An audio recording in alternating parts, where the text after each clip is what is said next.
Recently, a politician passed remarks against the Prophet Muhammad, peace be upon him. Muslims have expressed their anger at the incident and demanded retribution.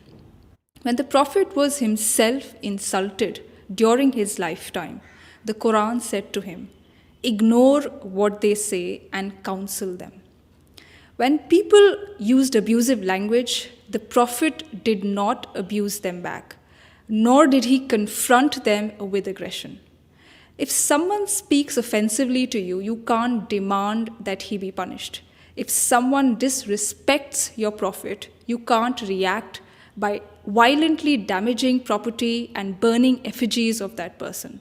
If someone has hurt your religious sentiments, you can't react by raising angry slogans on the street and pelting stones at people.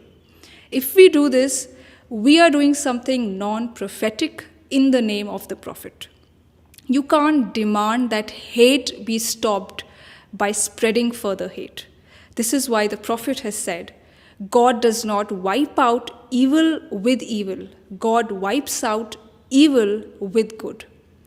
In Islam, abuse of the Prophet or blasphemy does not invite physical punishment, not even an apology. The Quran clearly states that prophets were sent to every town, but people ridiculed every prophet who came to them. But nowhere does the Quran prescribe punishment against such verbal attacks. This is because people have the freedom to say whatever they want to say. God has not given anyone the right to place curbs on this freedom. If someone has issued a statement against the Prophet, you too can issue a statement in response to answer the objections raised. The Quran at no place states that if someone abuses or ridicules the Prophet, you should stop him from doing so. And if he does not stop, you should demand that he be arrested or beheaded. Hazrat Aisha Raziyallahu Anha, the Prophet's wife and a towering intellectual figure in early Islam, has said, "The Prophet never took revenge on anybody for anything personal. When people hurled accusations at the Prophet, he did not make angry speeches against them. Rather, he remained patient at their behavior." Why did the Prophet remain patient? Why did he forgive insults and scorn poured at him? Because the concern of the Prophet was to help people live on a higher spiritual plane.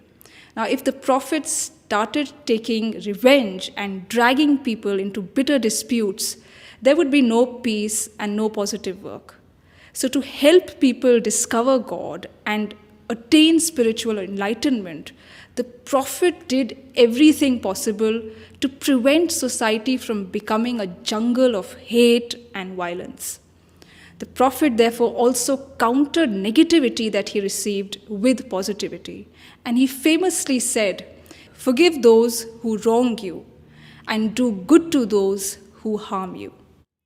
And we must remember that the Prophet's dignity and honor cannot be questioned by someone's fiery statements on TV or on social media.